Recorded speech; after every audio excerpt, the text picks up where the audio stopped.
Welcome to part 2 of the best easy diets to lose weight fast. If you've missed part 1, I recommend you watch it by clicking here now. Ready for part 2? Here we go. Just a couple of nice words out of the tens of thousands of success stories I've received, and I'll share a few more in a bit as well. But before I do, it's critical that I tell you how this system works and why it not only transforms your body, it also saves your very life. As mentioned, my name is Kyle Cooper, a retired Marine gunnery sergeant, husband and proud father of 2 awesome kids. In fact, here's a quick shot of us hanging out from a few weeks ago. At this point, I'm considered a celebrity in the health world. I've met top fitness gurus, and I've even done business with some very notable names. It's still kind of unreal to me. I'm really humbled to have been labeled as one of the top body transformation experts in the world. A guy who's had success with tough clients other trainers couldn't help, totally reshaping their bodies in a matter of a short few months. But I'm really nobody special, no different than you. I was just lucky enough to blunder into a weight loss formula that has helped Sharon Monroe, a 43-year-old out-of-shape woman whose transformation, as you can tell by the picture, is pretty darn amazing. Not only does Sharon look and feel better, she now has the energy to share special family moments with her son and daughter and husband of 15 years. Like most people, including me at first, Sharon was pretty skeptical. Now, I'm not talking about before, where she was understandably uncertain. I'm saying that Sharon was skeptical even after she lost 41 pounds, looked great, and felt better than she had since she was 25. Sharon wanted medical and scientific proof that it was my system that changed her. So she got a complete physical at Johns Hopkins in Baltimore, driving all the way from St. Louis, Missouri, where we live. The physical included genetic and lab analysis. The doctors were amazed to tell Sharon that even though she was 43, her body was that of a woman 20 years younger. Biologically speaking, Sharon's body was anatomically identical to a woman half her age. That's an incredibly astonishing thing to hear from some of the world's most prominent physicians, both for Sharon and for me as well. It's even more remarkable when you think that just 2 years ago, Sharon was a flabby, out-of-shape lady who was headed for a heart attack and at risk of developing type 2 diabetes. A woman who never had any energy and whose sex life was going down the tubes. Sharon wanted to change, but she just didn't have the energy or drive to leave work and then spend an hour or more in the gym getting sweaty, feeling weak, and feeling self-conscious when she looked around at all the fit women in the gym. The problem was that Sharon had put off her health improvement so long that by the time she realized things had gotten so bad, it was nearly too late. I can still remember how floored I was when Sharon told me about the day she almost died back in February of 2014. Sharon had gotten into her head that it was time to take action. So, like many people who don't exercise but are very overweight and want radical change, she didn't ease into it. She went full out. She decided to run 3 miles, or at least jog them, in a park near her home. After the first mile, she noticed that the running was really hard and getting harder by the second. She didn't have any of that runner's high she had always heard about. As Sharon gasped for air and felt the burn in her muscles, she kept going, telling herself that she had to push through it. No pain, no gain.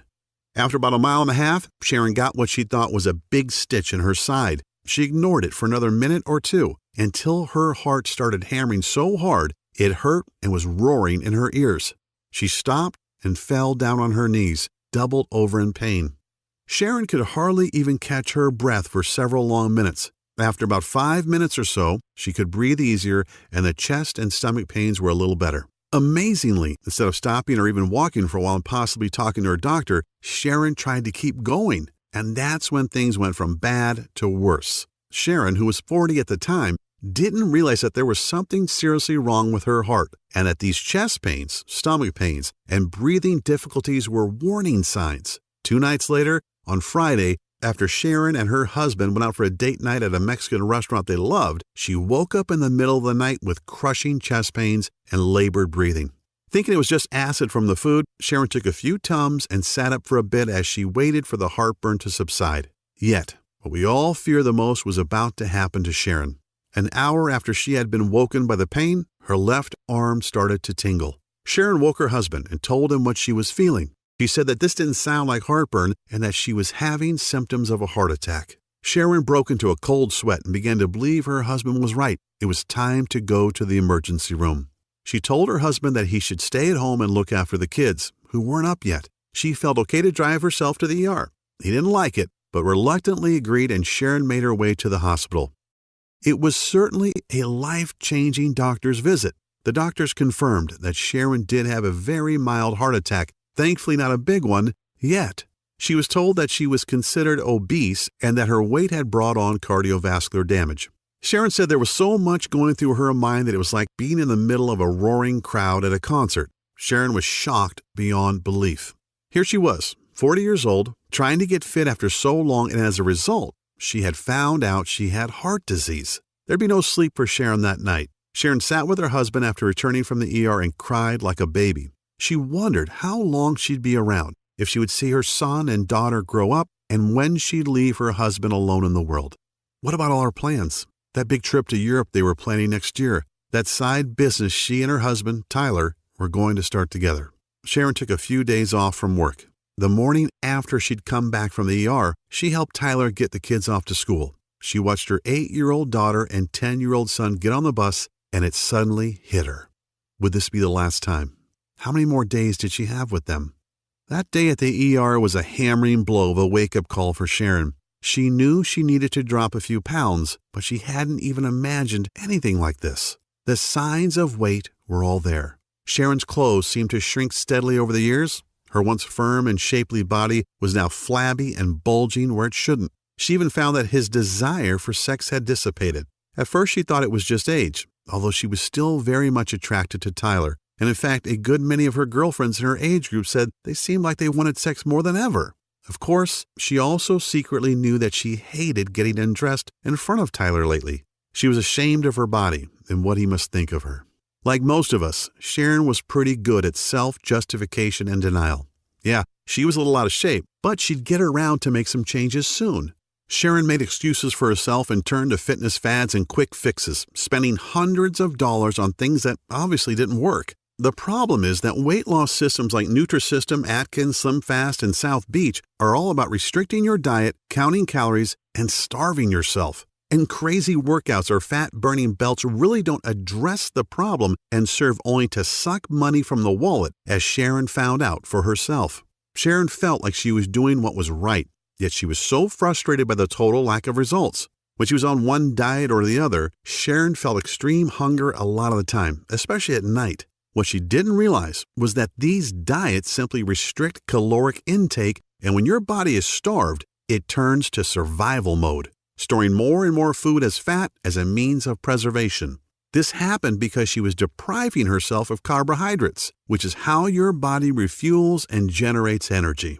So despite the vegetables and the protein, Sharon wasn't losing weight. Her muscles weren't getting any stronger, and her body wasn't shaping up at all. She was starving her body of the necessary proteins and nutrients that it needed to get stronger and burn fat. Sharon would get so ticked off thinking about all the money she had wasted on paleo, Nutrisystem, and the TLC diet programs. They had made her bank account smaller, but not her stomach. She told me that any of the diets that preach portion-sized meals were just not enough food. An hour after dinner, she'd get really hungry and couldn't fight the urge to eat something, and it was usually not something good. On top of everything, Sharon's LDL level, the bad type of cholesterol, was extremely high, which further intensified the danger of heart condition. Her body was also loaded with fat that her triglyceride levels, blood sugar, were over 300, which is a huge contributing factor to heart disease as well as diabetes.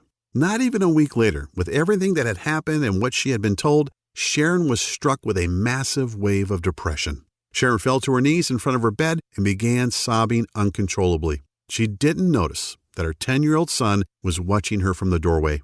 He put his arms around Sharon and said something really moving. "It's okay, Mom," he said. "Jesus is going to take care of you."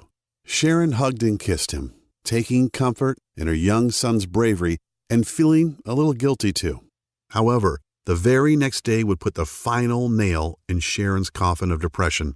As Sharon and her husband waited for word from her doctor, each second crept by and seemed to drag out their dread intolerably. Finally, the doctor came in and told them in no uncertain terms about the bleak consequences of Sharon ignoring her weight for so long. She said, "Sharon, these are the facts. If you don't lose at least 40 pounds, I'm not sure how long your heart will be able to support your body at your current weight. Ignoring your health for so many years has—" The doctor hesitated and then went on. "Well, your blood pressure is steady at 175/110. Your BMI is over 30, and your cholesterol levels are through the roof." Sharon's huge fat and cholesterol buildup was because of years of eating the wrong foods and doing the wrong exercises. Your arteries are already beginning to harden, and even very expensive weight loss surgery would be dangerous at this point, the doctor explained. Sharon felt helpless and defeated, feeling that there was no way to drop 40 pounds when she hadn't even lost 5 pounds in the last couple of years. Now, I'm not sharing this as some kind of sympathy bid for Sharon or to pluck at your heartstrings. I'm sharing this because everything happened so fast and Sharon hadn't thought she was really that unhealthy, just that she was getting older. That's the scary part about age, that there's this time bomb waiting to go off. And the older we get, the faster the timer counts down, whether we're talking about cancer, heart disease, a stroke, diabetes, or whatever. All of a sudden today could be your last one. Sharon was advised to get her affairs in order. How's that for grim? I mean, when you're barely into your 40s and somebody tells you to get your ducks in a row because you might not be around for too much longer, it would break down the strongest person. Sharon would have to explain to her kids what was going to happen and try to figure out how they'd be taken care of once she was gone. How could she tell her 8-year-old daughter and 10-year-old son that she might not be around to see their next birthday? The dread of that conversation was crippling. She was pondering a life that might only last a matter of months. Yet her son, with total confidence, repeated that Jesus would fix it. Sharon isn't a deeply religious woman, but deep down she desperately hoped that Jesus would indeed save her. Here's where the story would have ended, if not for that brush with death I had in a stinking hot cave in Afghanistan, an event that would literally lead to Sharon's salvation. That's the end of part 2. Click here to watch part 3. And if you want to discover if this will work for you too, just click the link in the description.